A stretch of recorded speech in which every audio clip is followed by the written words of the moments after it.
Good morning students. In previous video we have discussed chapter 3, the Delhi Sultans. In this video we will discuss about the chapter 4, the Mughal Empire in history. And this is the very important chapter because we have studied about the different Mughal rulers who ruled over our country from 1526 to 1707. In this video we will discuss the time period 1526 to 1707. 1707 तक जो मुगल काल रहा है, ठीक है, वो 1526 से start होता है,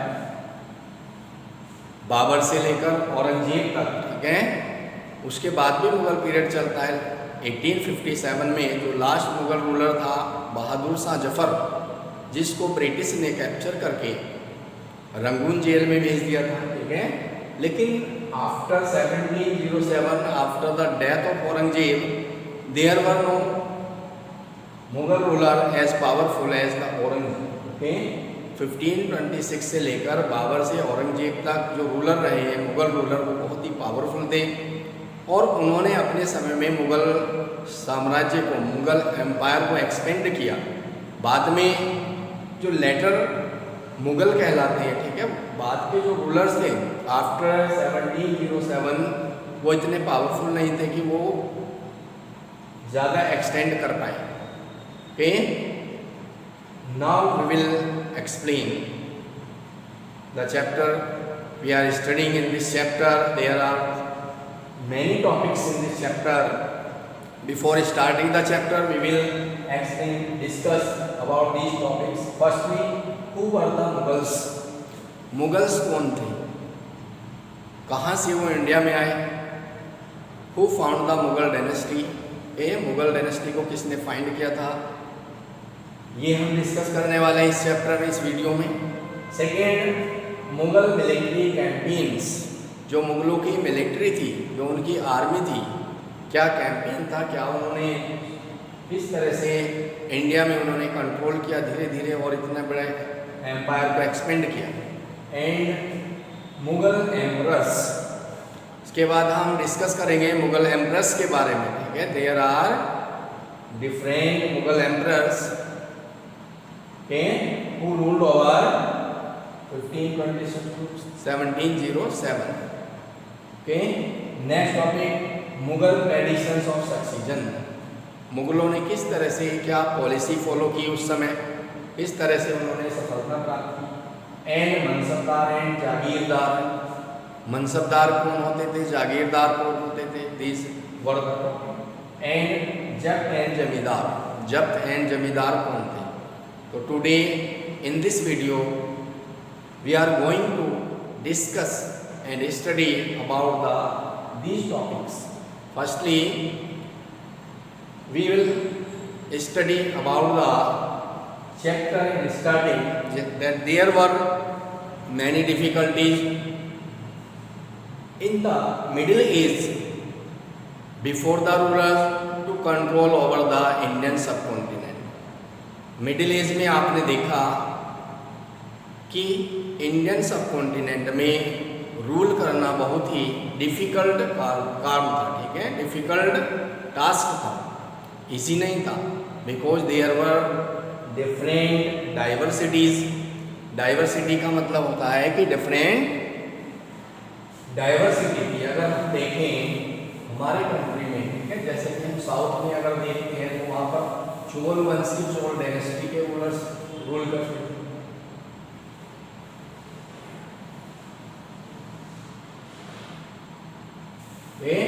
different regional rulers, different regional rulers,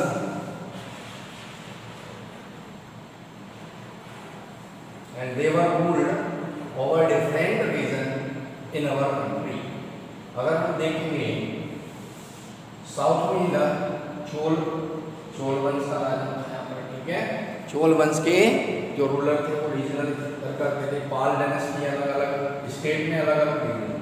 Indian सब कॉन्टिनेंट आप देखेंगे कि इंडियन सब कॉन्टिनेंट पर रूल करना उस समय बहुत ही डिफ़िकल्ट टास्क था, बहुत ही मुश्किल काम था, लेकिन नामुमकिन नहीं था, कि इम्पॉसिबल नहीं था।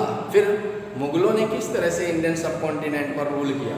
इंडियन सब कॉन्टिनेंट का मीन्स कि पहले ये सारा हमारे कंट्री में ही था। अगर आप देखेंगे पाकिस्तान कब बना, ये 1947 में बना, ठीक है। तो 1947 से पहले पूरा इंडिया इस तरह से, ठीक है। नेपाल हमारे कंट्री में था, बांग्लादेश, यहाँ पर ये बांग्लादेश 1971 में बना।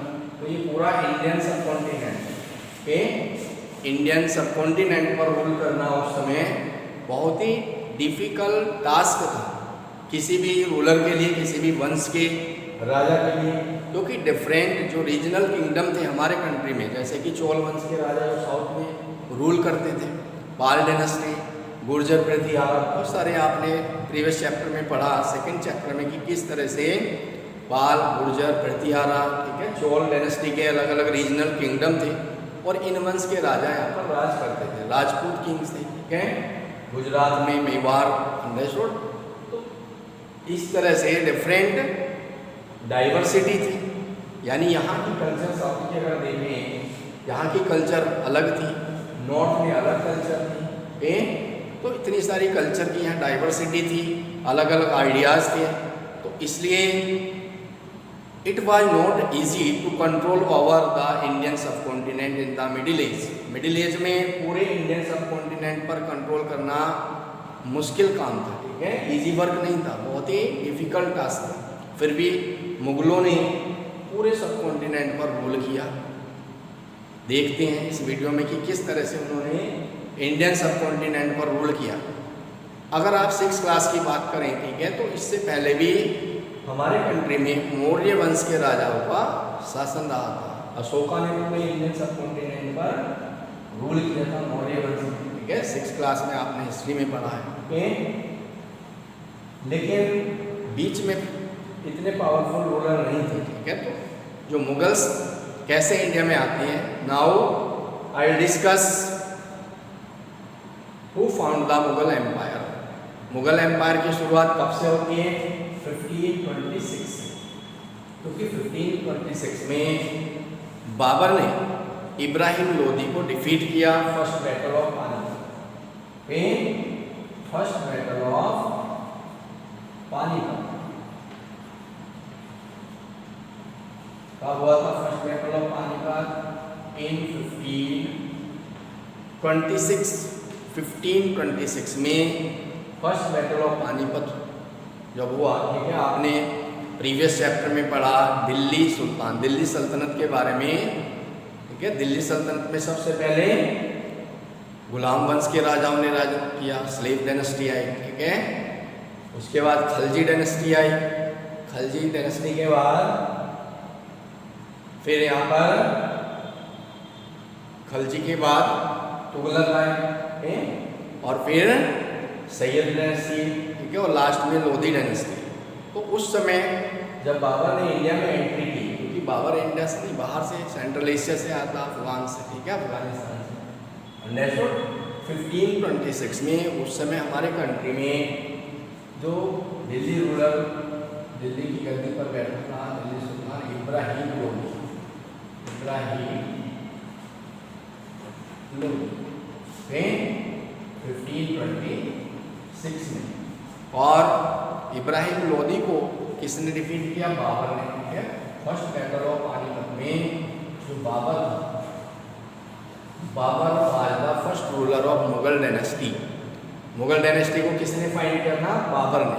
ही was the first ruler of Mughal dynasty, और उसने 1526 में फर्स्ट बैटल ऑफ पानीपत में, पानीपत के प्रथम युद्ध में 1526 में इब्राहिम लोदी को डिफीट किया और इंडिया में मुगल डायनेस्टी की शुरुआत की। मुगल डायनेस्टी को फाइट किया, ठीक है, इसने बाबर ने। Babur was the first ruler, okay.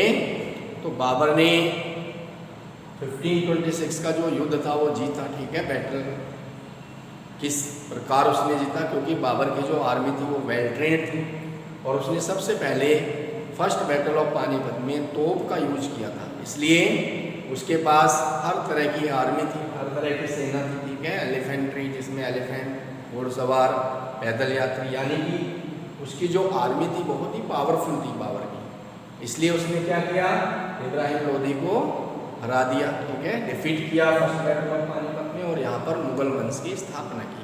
Babar के बाद उसका बेटा हुमायूं गद्दी पर बैठता है, जो बाबर की डेथ होती है, ठीक है।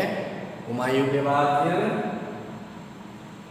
अकबर, ठीक है, शाहजहां, औरंगजेब, जहांगीर, इन डिफरेंट रूलर्स के बारे में हम डिस्कस करेंगे। शुरुआत किसने की थी, बाबर ने, और यहीं से मुगल डायनेस्टी की शुरुआत होती है, मुगल वंश की स्थापना होती है 1526 से। क्लियर? तो Babur was the first ruler. इस चैप्टर में हम यही डिस्कस करने वाले हैं कि बाबर से लेकर और औरंगजेब तक का जो समय है 1526 से और 1707, ठीक है, वो मुगल एम्पायर उसमें बहुत ज़्यादा एक्सटेंड हुआ और पूरे इंडियन सबकॉन्टिनेंट पर इन्होंने रूल किया, जबकि औरंगजेब ने लास्ट में साउथ में भी यहाँ पर देखा हुआ अपने मैप, ठीक है, यहाँ तक भी उसने अपना कंट्रोल किया। Aurangzeb, after the death of Aurangzeb there were many weak Mughal rulers, so they cannot extend the Mughal empire, okay, because they were the weak. After the 1707, after the death of Aurangzeb, there were no powerful Mughal emperor as the before, so they cannot extend over the Indian subcontinent. तो इस video में हम यही पढ़ेंगे 1526 से 1707 तक का जो समय है, ठीक है, मुगल डायनेस्टी। और बाद में आपने देखा है स्टार्टिंग में 16th सेंचुरी में जो मुगल्स थे वो इतना एक्सटेंड नहीं कर पाए। स्टार्टिंग में उन्होंने दिल्ली से और केवल आगरा तक ही, दिल्ली से आगरा तक ही उन्होंने एक्सटेंड किया, यानी उन्होंने सबसे पहले दिल्ली को अपनी कैपिटल बनाया और उसके बाद दिल्ली और आगरा पर रूल किया, ठीक है। उसके बाद धीरे धीरे उन्होंने पूरे इंडियन सबकॉन्टिनेंट पर कंट्रोल करना स्टार्ट किया। आज भी आप देख रहे हैं दिल्ली में जो रेड फोर्ट है, ठीक है, जो दिल्ली में रेड फोर्ट है वो शाहजहां ने बनवाया था, जो मुगल रूलर था उस समय। आज भी ये रेड फोर्ट हमें उस समय के पीरियड की याद दिलाता है, ठीक है, ओके। और आज भी हमारे कंट्री के जो प्राइम मिनिस्टर हैं वो इसी से हर 26 जनवरी 15 अगस्त को स्पीच देते हैं, ठीक है। आज भी बहुत सारे रूल्स हैं जो उस समय मुगलों ने फॉलो किए और हम आज भी उनको फॉलो कर रहे हैं। जैसे कि एक रैंक होती है सूबेदार, सूबेदार इसको कहते हैं जो सिपाही होते हैं सूबेदार, ठीक है। तो ये उस समय मुगलों ने स्टार्ट किया था, लेकिन हम उसको आज भी यूज कर रहे हैं उस समय। तो मुगल एडमिनिस्ट्रेशन की बहुत सारी प्रशासनिक इकाइयाँ हैं, ठीक है, जिनको हम आगे इस चैप्टर में डिस्कस करने वाले हैं। क्लियर?